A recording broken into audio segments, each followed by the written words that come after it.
Shri Gurudev Datta. Past life, Akashic record या सर्वांवर तुम्ही व्हिडिओ बघितले, तर हा त्याविषयीच आहे की तुम्ही पास्ट लाईफ मध्ये आणि आकाशिक रेकॉर्ड मध्ये काय आणखी बघू शकता स्वतःचं। आणि खरंच महत्त्वपूर्ण आहे, तुम्ही जर पास्ट लाईफ केली तुमची स्वतःची, की एखाद्या प्रश्नावर तुम्ही अडकलेले आहात, त्या प्रश्नाच्या उत्तरापर्यंत तुम्ही पोहोचत नाहीये, त्रास होतोय भरपूर, त्यासाठी तुम्ही पास्ट लाईफ करा। हा, पण पास्ट लाईफ करण्यासाठी तुमची स्वतःची एनर्जी तितकी चांगली असायला हवी।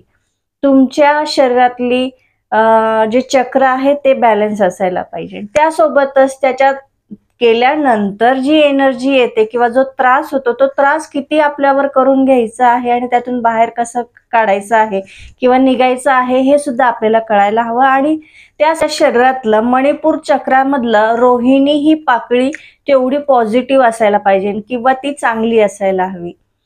तर तुम्ही पास्ट लाईफ केलेल्या गोष्टी, तर तुम्हाला त्याचं फळ भेटेल किंवा तुम्हाला त्रास होणार नाही। मग त्यासाठी काय, तर तुम्ही आकाशिक रेकॉर्ड करा। आकाशिक रेकॉर्ड आम्ही स्वतः करतो, त्यामुळे प्रत्येक गोष्टीला आम्ही बॅलन्स करू शकतो।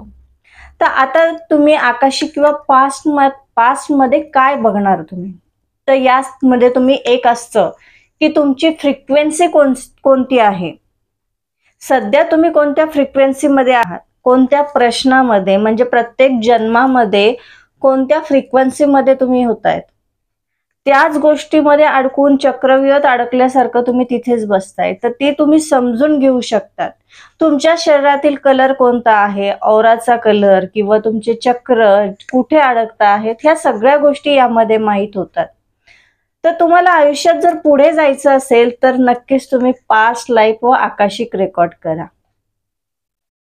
आता तुम्हाला जर तुमचं आकाशिक किंवा पास्ट लाईफ करायचं असेल, तर नक्कीच आमच्याशी संपर्क करा। नक्कीच तुमच्या प्रश्नांची उत्तरं मिळतील आणि योग्य तो मार्ग भेटेल। धन्यवाद।